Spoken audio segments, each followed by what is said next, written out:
hear that?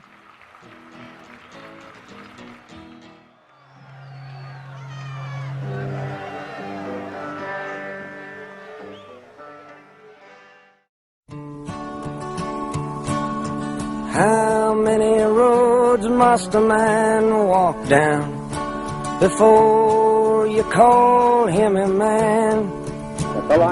Yes, and how many years can some people exist before they're allowed to be free?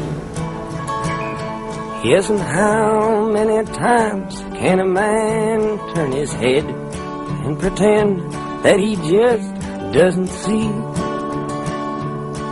The answer, my friend, is blowing in the wind.